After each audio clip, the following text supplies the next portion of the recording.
We are going to discuss the derivation of first equation of motion. Before going into that, we should know the rotational motion of a rigid body.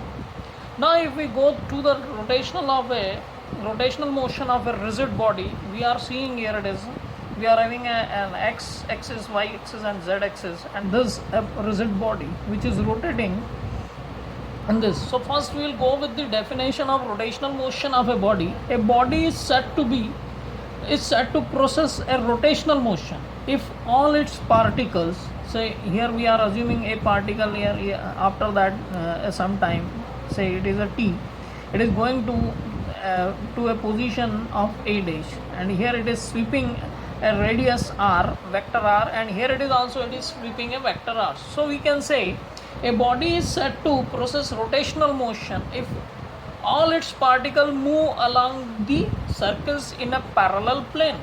The center of the circle lies on a fixed line perpendicular to the parallel plane, and this line is called the axis of rotation. This axis of rotation. Now see in this figure again, we are having a rigid body, that we can have this as rigid body.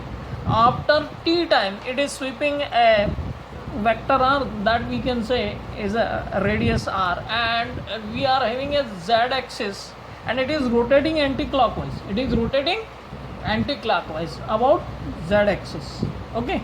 Now here we are assuming a particle only. We are assuming only one particle here, a, which is at a position of r vector. So r vector r, be it at position this. Now as the body rotates, the particle a also rotates, and we are assuming a new position, that is a dash, and here we that distance is traveled in a t time, and angle swept by this is theta, that we are having here. So this distance is covered theta, this angle is covered theta in a t time.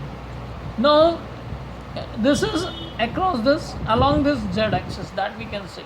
Okay.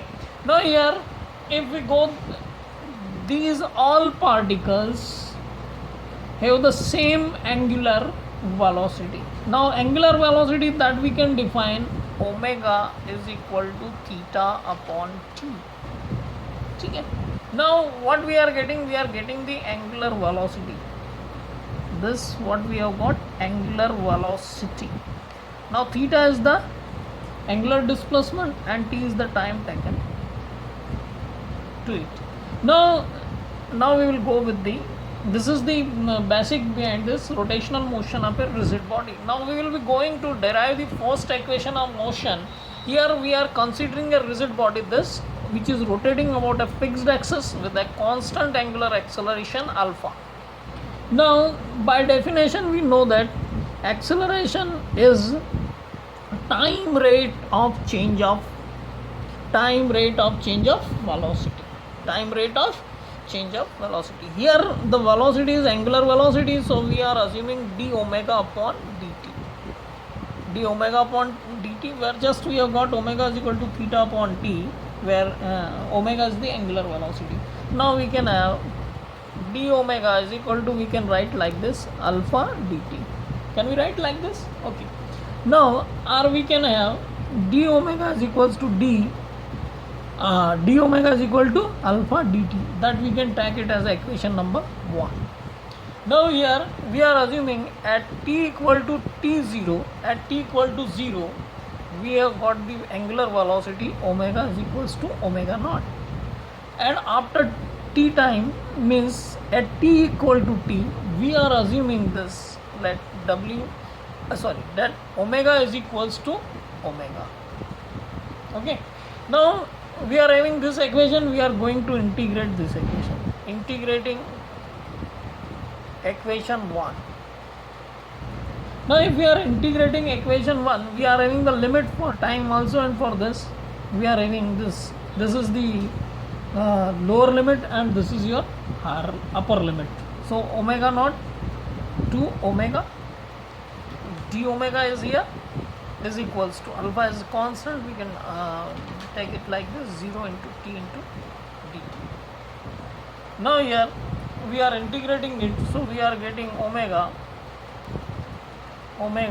naught alpha and dt. The integration of this will be like this, 0 to t. So here what we have got, omega minus omega naught, upper limit minus lower limit, alpha t minus 0. So ultimately what we have got, omega minus omega naught is equals to alpha into t.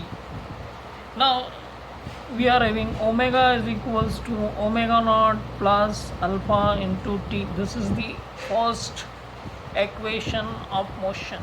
Here what we have got, omega is equals to omega naught into alpha into t, where alpha is angular acceleration, alpha is angular acceleration, omega naught is initial angular velocity, that we can say initial angular velocity that we assumed here, initial angular velocity, and omega is final angular velocity. So if we have got this equation, now we in linear motion we are also having an equation that we can have, v is equals to u plus at. So this is the equation which we are having in linear motion.